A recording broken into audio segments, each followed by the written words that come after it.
This program is rated PG. It contains themes and scenes which may not be suitable for very young audiences. Parental guidance is advised. Be advised that the views and opinions of the hosts and guests do not reflect those of the station.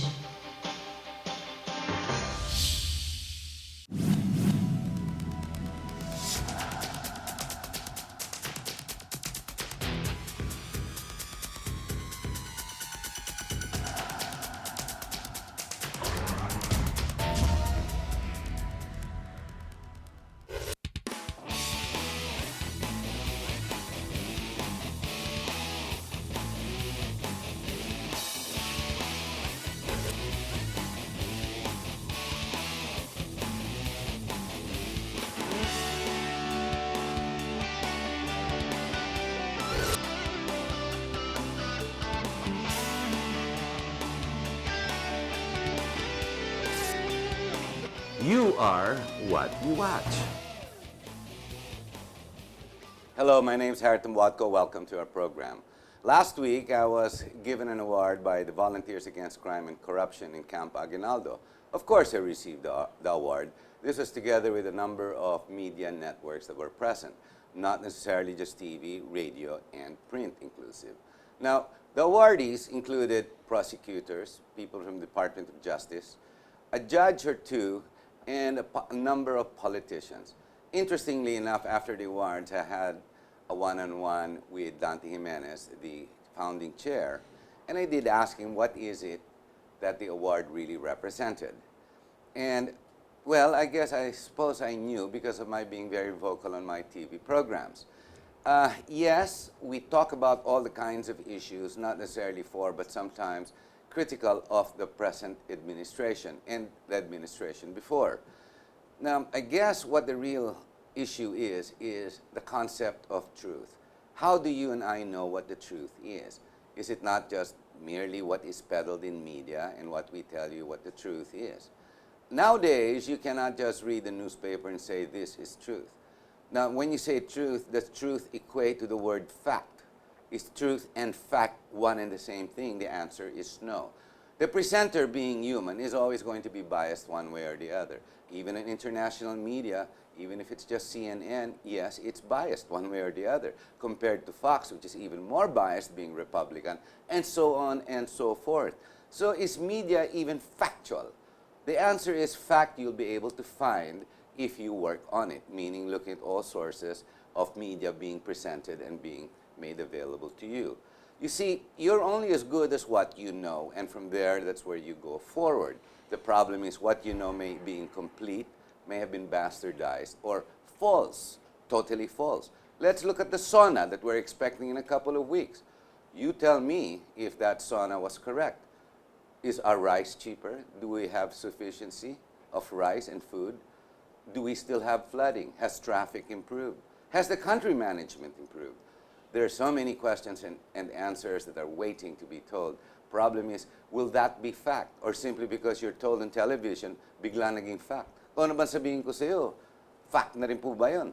One way or the other, the human presenter is the concept, it's called human. And there are biases when it comes to that. During that event, in the Volunteers Against Crime and Corruption, during their 17th awarding anniversary, I met former USEC Joe Calida, who I asked to be on the show to talk basically about crime and corruption, which is the topic of our program. But not necessarily just about that, but to try and make a comparison with what exactly is happening today. What are the true facts, if there are any, based on what you and I know? Our guest tonight, of course, we have Attorney Joe Calida. Thank you very much for being with us, sir. Hello, Harry. Thanks for having me here. Yeah. When I met you there, I found out you were on stage and you shook my hand together with Dante Jimenez. You were right beside him. So I take it you're a founding member yourself. Yes, I was. In 1998, we founded the VACC together with Dante Jimenez and a couple of, Pero you were not a victim. Dante was victim. Kapatid niya, di ba, na barel? No, I was not a victim, thank God. Yes, of course. But my advocacy at that time was about corruption. I was the founder of the Citizens Battle Against Corruption, or SIBAC. Yes. Yung kay Pastor Eddie Villanueva. So before you met Dante and VICC people, you were already the legal counsel for Brother Villanueva. JIC. At that time, yes. JIL, yes. yeah, Jesus is Lord. Yeah. So, tell me, based on our conversation before we opened the show, you were saying it was then an advocacy, and Yes. while you were there with him, you helped steer it to become the political party it is known for today. Actually, I was the one who converted it into a sectoral party list. Ba't hindi mo gawin sa BICC? I've been asking this from Dante for so long. No, because VICC has been standing up against multiple administrations, and it's been very consistent in its advocacy, never letting down. The guard is always up, and it's always running after helping people left and right, Yes. and a lot of it pro bono. They even actually fire out or fire up even when it comes to celebrity cases. Ayaw talaga ayaw niyo sa BICC maging party list, ano? Maybe he doesn't want to be corrupted by politics. So, ergo, was Eddie Villanueva and now Joel Villanueva corrupted with politics? Well, Trick question, huh? See, I should have been a lawyer, but go ahead. Okay, if you want to administer a lie detector test, No, pero hindi pwede ayaw. Ayaw talaga ni Dante. well, ayaw nyo. Yes. No, I think Dante doesn't like the mudslinging in politics. He wants to have an objective and fair assessment of what the facts are, as you said. But isn't it through politics you can correct issues? Number one, especially as a party list, you will now become a legislator that will help correct issues, so to speak, through legislation. But, Harry, you don't know the travails of legislation. Money, The things that you have to go in order to let your bill get passed. I know, deal with 300 egos. Ang yes, bigat, ang right. hirap ng 300 egos sabay-sabay. Yes. But Joel Villanueva seems to have attracted the right ego. He was sitting right beside, considering letter V siya, no? Ang layo niya sa presidente, letter C, when he was in letter A, no? Sabagay, from V to A, baka magkatabi na yun, no? Well, he seems to have played his politics correctly and made his way into the president's ear. Correct me if I'm wrong. Di ba, obviously, he's very popular today, si Joel. I think so. And that's still his political party, or he's joined Liberal na? Would you know about that? I'm not sure myself. I'm not sure also. I haven't talked to him for quite some But time. Sibak is still prominent. It's still there. It's Yes. sustaining political party list. Yes, they have, I think, 2 seats. My gosh, iba na rin pala, hindi lang isa, no? So, were you converted into GIL or No. Roman Catholic po kayo? No. How come he allowed you to be in his group when he believes so strongly in his JIL? I know Eddie is Well- he's very convincing. He's a very determined man. He's a very good administrator, and he can talk. Well, modesty aside, my forte is criminal law. And he believes in crime and corruption, in curbing it. Si Eddie. I've heard him speak about that. Yes. Maayos naman talaga ang gusto niya gawin para sa bayan. Yung nga lang, hindi siya nanalo. Tell me, after that stint, attorney, you became a undersecretary for the DOJ under the very controversial Herminio, what's his name again? Hernando Perez. Perez. Perez, yes. How was that like? You were there, 2-3 years with him? Well, actually, I was the odd man out there because when I joined the DOJ, the 3 undersecretary plantilla positions were already filled up. Okay. And the president at that time, President Arroyo, created a 4th undersecretary position, and she put me Put there. you in there. But Mr. Perez, DOJ Secretary Perez, ran into some complications because of some bribery he was accused of. I'm not sure. I know it involved $2 million. I'm not sure I know the conclusion or resolution of that case. Is that correct? Well, I suggest you ask Mark Jimenez. Damay ti Mark Jimenez dan. But he left and you stayed on. Yes, I stayed on. And you came on with the next secretary, which was The next secretary was former Congressman Simeon Dato Manong from Dato Manong. Maguindanao. well, okay, at least may A representation. fellow Mindanaoan because I'm from Davao You're from City. Mindanao. Saan po kayo? Davao City. Davao. So you stayed with Secretary Datu Manong Yes. for a number of years. Right. And then you decided, you left that time during his term or after?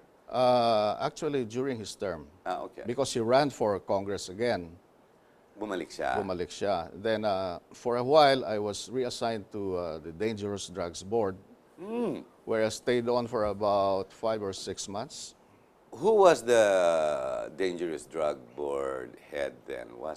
There was a very prominent personality in the old days with the Dangerous Drug Board that made it very popular. It celebritized that agency, if I'm not mistaken. Well, the structure of the DDB, as we call it, is different from the other government agencies. We have a board composed of, I think, 15 members, and we have the secretariat run by an executive director with the rank of undersecretary. I was Kayo the po one. yun. I was the executive director. So it was a legal expertise, a position that required legal expertise, Yes. not on the field going after the druggies Because, and the pushers. okay, the police function is PIDEA's function. That's what I meant. Okay. Pidea. Pidea. Iba pala po yun. Anong naiba po sa dalawa na yun? DDB is the policy-making body. We formulate policies, issues, etc. And then, with respect to the going after the drug lords, Police action yun. police action, it goes to the PIDEA's jurisdiction. I'm surprised. Do we still have the Dangerous Drug Board? Yes. What it creates policies? I thought drugs are drugs, criminals are criminals, and drugs is a crime, and crime with drugs makes it, you go to jail. Kung mahuli kayo. Yeah. It's not as easy as that. It's not I simplify, yes, but it's not. it's not.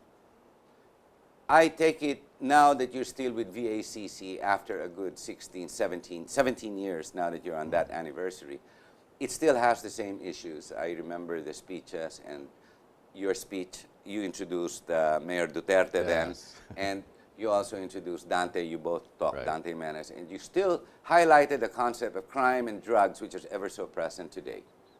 That's right. In fact, if you go to Muntinlupa, most of the heinous crimes there were committed by criminals who were high on drugs. I rest my case. Yes. That was in the TV. And hindi na... Whose fault is that? DOJ ba po yun? Go straight to the point, cut through the chase. Si Dilima ba may problema dito? O yung Bucor chief? Because hinuli na, in-incarcerate na, nagda-drugs pa rin sa loob, nagnegosyo pa, lumakas pa yung drug trade niya. Is that, di ba, command responsibility, Dilima, DOJ? Well, actually, it starts with the family. Okay? There are 5 pillars of the criminal justice system. Now, if the family does not, the parents, I'm talking about the parents here, if they do not discipline or raise their children The properly, drug user first. And, then yes. they get into these barcadas using drugs. So they become drug users. Now, the drug users, after a while, may graduate into a drug pusher. Correct. Okay. Then manufacturer. Right.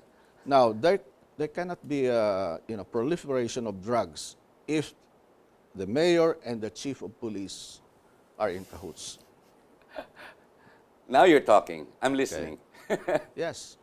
So tuloy-tuloy po yun. And after the chief of police, it goes down the Then line. it goes to the... The Bucor chief. No. There will be a prosecution. So this will be the function of the DOJ. And if the evidence is weak, the case will be will not be filed by the prosecutor. If the evidence is substantial, what we call there is probable cause to Yes. file it, it goes to the judiciary. Now, if there are no witnesses who will attend the hearings, the case Wala will nang be mangyayari. dismissed. Attorney, we're going to have to take a short break. Ladies and gentlemen, we are prodding along, and now I'm on that stage wherein exactly I still am going to ask that question. Si Dilima ba may problema? Bucor ba may problema? Or we're going back to the family wherein attorney has taken his time to actually explain the sequence of events that comes up to what we call my question. But then again, let's see what the answer will be. Stay with us.